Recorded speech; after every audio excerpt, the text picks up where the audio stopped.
Dobrý deň, milí diváci, vítam vás pri dnešnom rozhovore, kde sa budeme rozprávať o renovácii dreveného nábytku spolu s odborníkom na natiery dreva Antonom Macangom.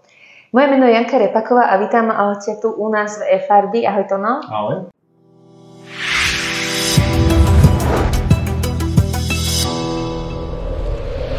Tak môžeš nám povedať, že čím renovovať drevený nábytok v interiéri? Čím renovovať? Sú dve varianty, ktorým môžeme nábytok zrenovovať. Buď sa odhodlám na to, že idem lakovať, alebo prelakovať už stávajúci nábytok, ktorý mám, alebo ho chcem naolejovať. Tu si ľudia musia rozvetviť vlastne, alebo rozmyslieť, ktorou cestou sa vyberú. Buď chceme olejovaný povrch, alebo chcem, dajme tomu, hlboko masný povrch, ktorý dá sa povedať, že vo veľkej miere vyzerá ako naolejovaný, ale u neho je veľmi veľký rozdiel v odolnosti, už aj chemickej, ako aj mechanickej. Táto by som asi zhruba robil tú renováciu. Áno, že buď olej, alebo ten lak. A môžeš nám aj konkrétne povedať o tých produktoch, alebo už ako sa bolo aj ukázané ich? Pokiaľ sa rozhodneme olejovať, jednalo by sa, ak chceme zvoliť nejaký farebný odtieň, o výrobok Legno Color. Je to vlastne olejové moridlo, ktorý vám udá nejaký farebný odtieň na tom povrchu, ktorý idete upravovať. A následne na to použijete odolný, tvrdý olej, ktorý sa volá Duraol, a ním následne použijete alebo zafixujete to olejové moridlo a máte tú povrchovú úpravu ukončenú a zrealizovanú. Pokiaľ by ste chceli spraviť opak toho, a to je lakovanie, tak zoberiete výrobok Holzlak. Je to výrobok, ktorý sa vyrába v lesklom, matnom a polomatnom, matnom a lesklom prevedení, kde pri tom laku je veľmi veľký rozdiel v odolnosti, či už chemické a mechanické. Tu hovoríme o nejakých flakoch a veciach, ktoré na nábytku vznikajú. Nie sú potom problémy s rôznymi neduhami, s ktorými sa ľudia doma bežne stretávajú pri bežnom používaní, či už máte na tom položený nejaký kvetináč, či už položíte nejaký pohár, alebo čokoľvek z tých vecí, ktoré sa nám bežne doma stávajú. A čo napríklad, keď už máme trošku starší nábytok a je už niečím natretý alebo je lakovaný a prípadne už nám aj zožltol, tak ako ho ten vlastne zrenovovať? Tu je to takisto rozhodnúť si, čo chcem urobiť. Pokiaľ chcem naozaj, že ten starý zažltnutý lak chcem dostať dole, alebo chcem to mať ako keby nanovo nalakované, kde to zožltnutie mi pri tej novej renovácii nebude robiť, tak ten starý pôvodný lak musím komplet z toho povrchu zbrúsiť dole do živého a potom následne dostať z toho ten prach preč, odmastiť, vyčistiť a následne nanovo nalakovať vhodným lakom, dajme tomu tým Holzlakom. Tam už si zvolím, aký stupeň lesku alebo matu chcem a podľa toho nalakujem dvoma nánosmi toho laku a máte zasa renováciu vyriešenú. Áno, a chcem sa spýtať, že ty osobne by si čo zvolil skôr, že ten olej alebo lak? Ak mám brať po tej praktickej a technickej stránke, určite by som chcel ja sebe nalakovať kvôli tomu, že chcem mať pokoj s tým, že pokiaľ tú renováciu urobím, tak ma to nebude doháňať s kadejakými vecami, ako dajme tomu flaky na nábytku, nejaké jemné poškriebania, podobné veci, ktoré vám pri tom oleji, áno, a to je naozaj pri akomkoľvek oleji vám budú vznikať a tá renovácia u toho oleja, ja poviem popravde, je dosť háklivá a ten olej by sa mal udržovať pravidelne, minimálne raz ročne by ste to mali, si myslím, preolejovať na to, keď to chcete mať také krásne, živé, oživené. Takže tá práca pri tom oleji je síce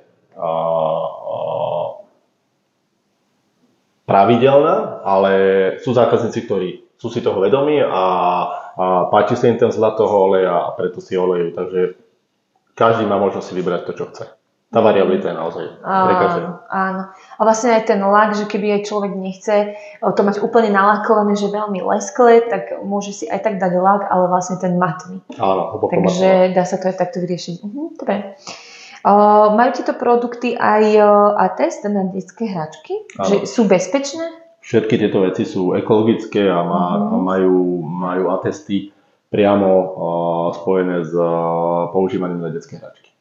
Áno. A ako dosiahneme nejaký odtieň, ktorý by sme chceli? Pokiaľ ideme lakovať, tam je treba použiť moridlo, podlak a následne zalakovať. A pokiaľ ideme používať olej, použijeme Legnocolor, čo je olejové moridlo. A následne na to naniesieme Legno Duraol, ktorý je vlastne fixačný olej, tvrdý, odolný, s celkom naozaj veľkou odolnosťou v rámci olejov, ktoré sa ponúkajú a predávajú na trhu. Tak vtedy použijem tieto výrobky a máte veci vybavené. Tak milí diváci, my máme aj na našom e-shope frb.sk aj kalkulačku spotreby, takže veľmi jednoducho si viete vypočítať, že koľko čoho budete potrebovať. Stačí vám zadať iba metre štvorcovej plochy, ktorú budete natierať a počet vrstiev. A už budete vedieť. Dobre, ako pripraviť podklad pred nanášaním týchto natierov?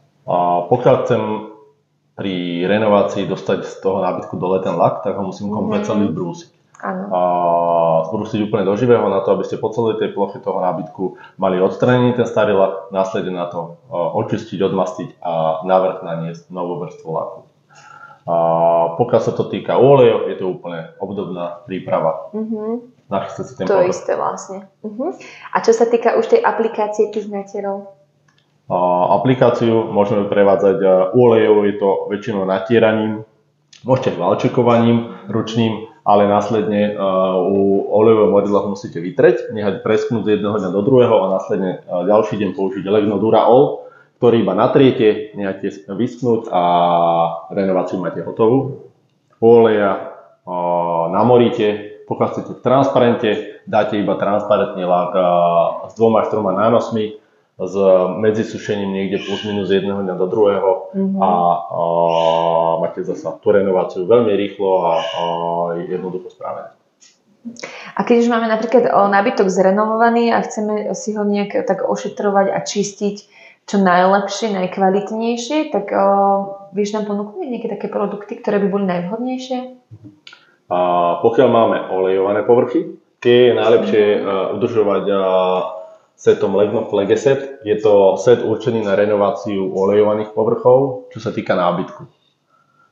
Pokiaľ máme lakované aj matné nábytky, tak udržujeme setom Möbel Flegeset Plus, ktorý je určený hlavne na matné a hlboko matné nábytky, kde nám zabezpečí to, že ten prípravok aj pri dôkladnom čistení nám ten lak na tej ploche nevyleští. Takže nám nevzniknú rôzne flaky po rôznych čistiacich prostriedkoch, ktorými sa ľudia bežne stretávajú. Takže toto je, si myslím, že dneska je to asi jediný prípravok, ktorý vám zabezpečí, aby vám ten hlbokomatný nábytok pri tom ošetrovaní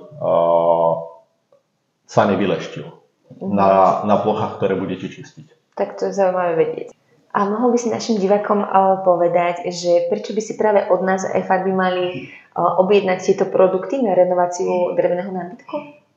Tak prečo by si mali? Ja si myslím, že si firma, ktorá vie tomu zákazníkovi veľmi dobre a fundovane poradiť.